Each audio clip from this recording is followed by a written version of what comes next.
Hello കൈ സുഗമോദേവി പുത്തൻ വിശേഷങ്ങളിലേക്ക് എല്ലാ കൂട്ടുകാർക്കും സ്വാഗതം.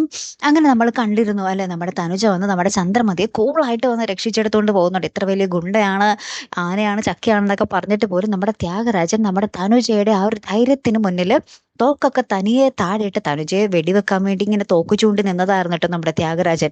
പക്ഷെ നമ്മുടെ തനുജ പറഞ്ഞു, എൻ്റെ അമ്മ മേരി തോമസ് തന്ന ധൈര്യം എനിക്കുണ്ട്, നിങ്ങൾ വെടിവെച്ചോളൂ, നിങ്ങൾ തന്നെയായിരിക്കും ലാസ്റ്റ് അകത്താകാൻ പോകുന്നത് എന്നൊക്കെ പറഞ്ഞ് നമ്മുടെ തനുജ രണ്ട് ഡയലോഗ് അടിക്കുമ്പോൾ നമ്മുടെ ത്യാഗരാജന്റെ ധൈര്യം അപ്പാടെ ചോർന്നു പോവുകയാട്ടോ. പിന്നീട് നമ്മുടെ തനുജ കൂളായിട്ട് നമ്മുടെ ചന്ദ്രമതിയും കൊണ്ട് അവിടെ നിന്ന് പെട്ടിയും പ്രമാണമൊക്കെ എടുത്ത് അവിടെ നിന്ന് ഇറങ്ങുന്നുണ്ട്. പ്രഭാവതിയോട് വന്ന് യാത്ര പറയുന്നിട്ട് അവർ ആ നാട്ടിൽ നിന്നും തന്നെ പോകുന്നൊരു രംഗങ്ങൾ തന്നെയാട്ടോ. പിന്നെ ഈ സുഗമോദേവിയിൽ നമ്മുടെ ചന്ദ്രമതിയും തനുജ ആരും ഇല്ല. ഈ ഒരു രണ്ട് അധ്യായം തീർന്നിരിക്കുന്നു എന്ന് തന്നെ പറയാം.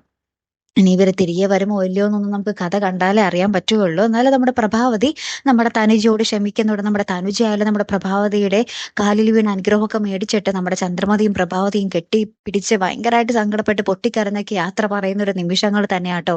ഇനി പോകും വഴി നമ്മുടെ അരുന്ധതിയുമായിട്ട് നമ്മുടെ തനുജയ്ക്കും ചന്ദ്രമതിക്കും ഏറ്റുമുട്ടേണ്ടി വരുമോ എന്നുള്ളതാണ് വലിയൊരു ചോദ്യം അല്ലെ കൂട്ടുകാരെ. നമ്മുടെ ത്യാഗരാജൻ എന്തായാലും അരുന്ധതി ഈ വിവരം അറിയിക്കും. അപ്പൊ അരുന്ധതി ആണെങ്കിലോ നമ്മുടെ ത്യാഗരാജന്റെ 10 ഇരട്ടി ശക്തിയുള്ള ഒരു ഇനം തന്നെയാണ് അല്ലെ കൂട്ടുകാരെ.